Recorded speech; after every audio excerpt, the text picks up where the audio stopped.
This is the news from Moscow, simultaneous interpretation from the Russian by John Glad. Happy New Year. Unfortunately, we're beginning our program with a sad piece of news. Today, on the eve of the New Year, the battling was continuing in the capital of Georgia. Small caliber rockets are being used. Gamzahurdia is using mortars to defend himself. The Georgian militia is not interfering in the clashes. Peaceful residents are abandoning their apartments in the center of the city. There is no hot water, electricity, or gas. 6 of the 7 city markets are working, but you can only buy your Christmas turkey for hard currency. Criminals are utilizing this situation. According to our information from the headquarters of Kitovani, there are snipers shooting from Chechnya.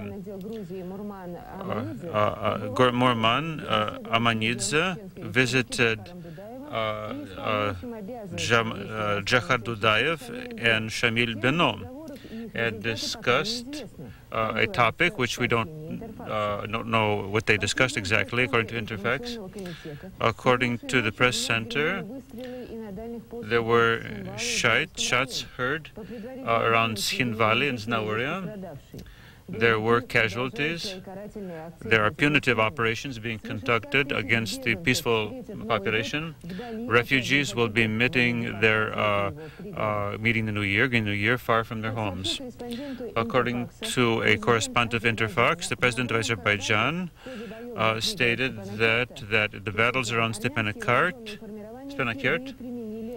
for the first time, there were fire throwers used, and the village was totally one village was totally destroyed. And there's expected a broad offensive on the city by the Azerbaijanis. That's according to the Stepanakert City Council in a statement made to the media.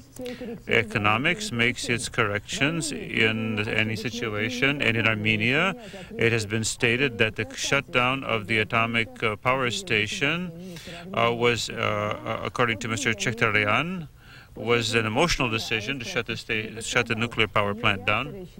Its reactor is considered to be sufficiently safety, and the recommissioning of the station will take place during the course of the next year. The capital of the Primoria region, Vladivostok, has been declared an open city, according to the declaration of Yeltsin, as of the 1st of the new year. So the last day of the leaving year has been marked by a continuation of the civil war in certain areas of the country, and in Minsk they have dotted the final E with regard to the union.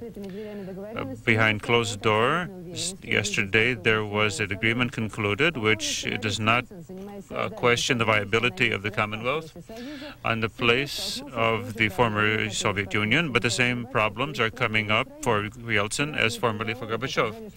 That is, Ukraine is resisting any form of coordination which would go beyond the normal coordination on an intergovernmental level. We have very contradictory events, so do the analysis yourself. Here we have a political calendar of the past year.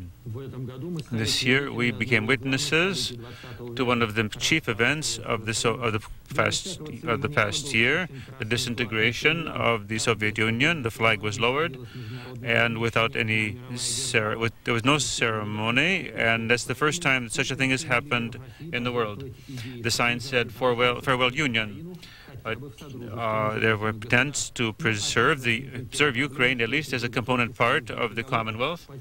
The positions of the participants in the Commonwealth are constantly changing, and so we lack agreement upon a common economic space, and there is still a lot of effort which has to be expended to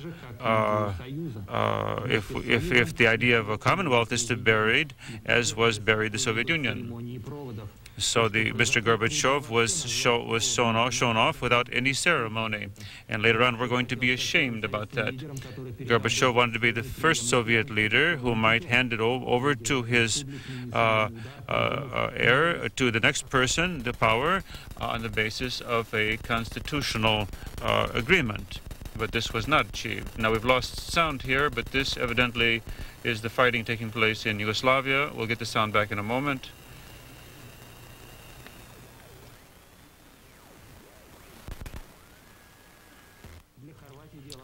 For Croatia, the troops find themselves confronted with Serbs who do not want to be included into Croatia. The area Krajina has declared that if they are not recognized by the West, they will request that Krajina be accepted into the Commonwealth, which was formed on the territory where formerly existed the Soviet Union.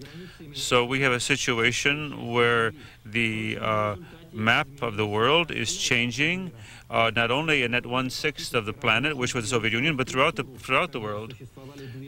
Formerly, there were two superpowers, the USA and the USSR. The French leaders are declaring that the Americans are calling all the shots without limitations. But the American leadership has demonstrated its ability to react in the Gulf conflict. That was one of the chief events of the past year. Iraq, which had seized Kuwait, was defeated by a coalition headed by the United States, but Saddam Hussein managed to stay in power, and thus he can be considered one of the most successful politicians of the past year. The most extravagant is Gaddafi from Libya. In the past year, he suggested his candidacy as the president of Italy on the basis that his country was formerly a colony of Italy. And the most curious was the statement of Mr. Zhivkov, the former leader of Bulgaria. He admitted in his trial that he not only did not write 36 volumes of his collective works, but he didn't even read a single line. But on the other hand, Mengistu from Ethiopia was lucky. He managed to escape. In May, his regime was overthrown after 14 years of rule supported by Soviet assistance. The fall of Mengistu corresponded with the fall of many communist states and then the disintegration of the Soviet Union itself. And this gives us allows us to speak about the global defeat of socialism, or what was called socialism. Some called this a long-awaited victory. Others consider it a tragedy. But one thing is clear: the ideology of an entire epoch has changed, and history has reached a crucial turning point. So we're coming back to our basic topic today: the meeting in Minsk and the prospects which are being discussed there. Today we heard the opinion of Mr. Gennady Burbulis. What are the chief conclusions of the Minsk meeting? I think that they are natural and they are continuing and strengthening that was done on the 8th and 9th of December. We are beginning to develop the complex but necessary rules for compromise. If we want to sum things up, then the points are businesslike in nature. All the members of the Commonwealth have declared their unanimity in creating a united armed forces with a single command over nuclear weaponry, and the President of Russia has to carry this out, coordinating his work with other heads of other states. And we have in mind here the nuclear button. We have confirmed the right of each of the state members, or the member states, to create on its territory its own armed forces for general usage. The Commander-in-Chief, Marshal Shaposhnikov, has been entrusted with the task of, within 2 months, carrying out a coordinating research project together with each of the member states with regard to the position of each state within the general forces. We have a border commander-in-chief, Mr. Kornichenko, and thus we have confirmed within our structure of defense one of the chief structures that we have been dealing with. On the other hand, we have also entrusted to him to determine in which form each state might be interested in carrying out the protection of its own borders while observing the interests of the Commonwealth as a whole.